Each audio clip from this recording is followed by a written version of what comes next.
Social problems in India എന്ന് പറഞ്ഞൊരു paper ഒരു കോഴ്സിൻ്റെ ഭാഗമായിട്ടുണ്ടെങ്കിൽ അതിലെന്താ പഠിപ്പിക്കുക? അതിൽ ആകാശമിഠായിയെക്കുറിച്ചാണോ പഠിപ്പിക്കുക? അല്ല നക്ഷത്ര വ്യൂഹത്തെക്കുറിച്ചാണോ പഠിപ്പിക്കുക? ഇന്ത്യയിലിപ്പോൾ ഉള്ള സാമൂഹിക പ്രശ്നങ്ങളാണ് അവർക്ക് പഠിക്കാനുള്ള പേപ്പർ. ആ പ്രോഗ്രാമിൻ്റെ സെമസ്റ്റർ എക്സാമാണ് നടന്നുകൊണ്ടിരിക്കുന്നത്. അപ്പോൾ സ്വാഭാവികമായിട്ടും ആ എക്സാമിൽ ഇന്ത്യയിലെ സോഷ്യൽ പ്രോബ്ലംസ് എന്താണ്, എന്തൊക്കെയാണ് എന്നുള്ളതിനെക്കുറിച്ച് ചോദ്യങ്ങളുണ്ടാവും. ഇന്ത്യയിൽ മുസ്ലിങ്ങൾ വിവേചനത്തിനിരയാവുന്നു എന്നുള്ളത് ഇന്ത്യയിലൊരു സോഷ്യൽ പ്രോബ്ലം ആണ്. ഇപ്പോൾ സച്ചാർ കമ്മിറ്റി റിപ്പോർട്ട് എന്ന് പറഞ്ഞാൽ എന്താണ്?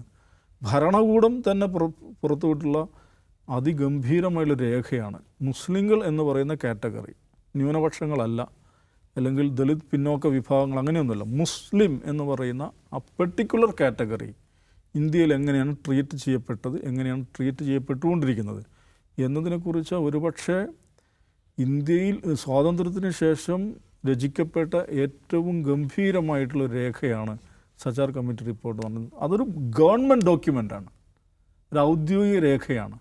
ഇന്ത്യയിൽ മൈനോറിറ്റി കമ്മീഷൻ എന്ന് പറഞ്ഞിട്ടൊരു കമ്മീഷൻ പ്രവർത്തിക്കുന്നുണ്ട്. അത് ക്വാസി ജുഡീഷ്യൽ ബോഡിയാണ്. അതൊരു ഗവൺമെൻറ് ഓർഗനൈസേഷനാണ്.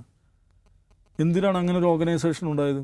മൈനോറിറ്റി എന്ന് പറയുന്ന കാറ്റഗറി, അത് മുസ്ലിങ്ങൾ കൂടി ഉൾപ്പെടുന്നതാണ്. അവർ അനുഭവിക്കുന്ന സവിശേഷ പ്രശ്നങ്ങൾ അഡ്രസ്സ് ചെയ്യാൻ വേണ്ടിയാണ്. നമുക്ക് ഹ്യൂമൻ റൈറ്റ്സ് കമ്മീഷൻ ഉണ്ട്. ഹ്യൂമൻ റൈറ്റ്സ് കമ്മീഷൻ ഉണ്ടായിരിക്കെ തന്നെ എന്തിനാണ് ഒരു മൈനോറിറ്റി കമ്മീഷൻ? ഹ്യൂമൻ റൈറ്റ്സ് എന്ന് പറയുന്ന ലാർജർ ഫ്രെയിമിനകത്ത് വെച്ച് മാത്രം ഡീൽ ചെയ്യാൻ പറ്റാത്ത വിധം പ്രശ്നങ്ങൾ ആരനുഭവിക്കുന്നുണ്ട്? മുസ്ലിം എന്ന് പറയുന്ന അല്ലെങ്കിൽ മൈനോറിറ്റി എന്ന് പറയുന്ന കാറ്റഗറി അനുഭവിക്കുന്നുണ്ട്. അപ്പോൾ അത് സവിശേഷമായി അഡ്രസ്സ് ചെയ്യണം എന്ന തീർപ്പിലാണല്ലോ മൈനോറിറ്റി കമ്മീഷൻ ഉണ്ടാകുന്നത്.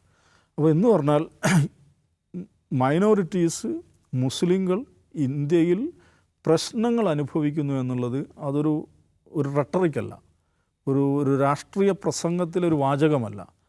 ഇന്ത്യൻ ഭരണകൂടം തന്നെ ഔദ്യോഗികമായി അംഗീകരിച്ചിട്ടുള്ള ഒരു യാഥാർത്ഥ്യമാണ്. ഇനി ഇന്ത്യൻ ഭരണഘടന അവരെ സവിശേഷമായി സംരക്ഷിക്കണം, അതിനുള്ള പ്രൊവിഷൻസ് ഇന്ത്യൻ ഭരണഘടനയിലുണ്ട്. അപ്പോൾ സ്വാഭാവികമായും ഈ ഇന്ത്യൻ ഭരണഘടനയും ഇന്ത്യയിലെ ഔദ്യോഗിക സംവിധാനങ്ങളും മുന്നോട്ട് വെക്കുന്ന കാഴ്ചപ്പാടുകൾ തന്നെയാണ് ഇന്ത്യയിലെ ഒരു സെൻട്രൽ യൂണിവേഴ്സിറ്റിയിലെ സിലബസിൻ്റെ ഭാഗമായിട്ട് വരിക. അപ്പോൾ അതിൽ സോഷ്യൽ പ്രോബ്ലംസ് ഇൻ ഇന്ത്യ എന്ന് പറഞ്ഞൊരു പേപ്പർ ഉണ്ടെങ്കിൽ സ്വാഭാവികമായിട്ടും മുസ്ലിങ്ങളുടെ പ്രശ്നം അതിനകത്ത് വരും.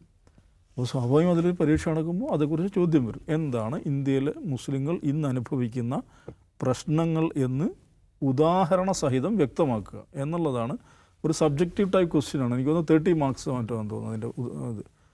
അങ്ങനൊരു ചോദ്യം ഇതിനകത്ത് വന്നതിൻ്റെ പേരിൽ ആ അധ്യാപനം സസ്പെൻഡ് ചെയ്യുക എന്നുള്ളതാണ്.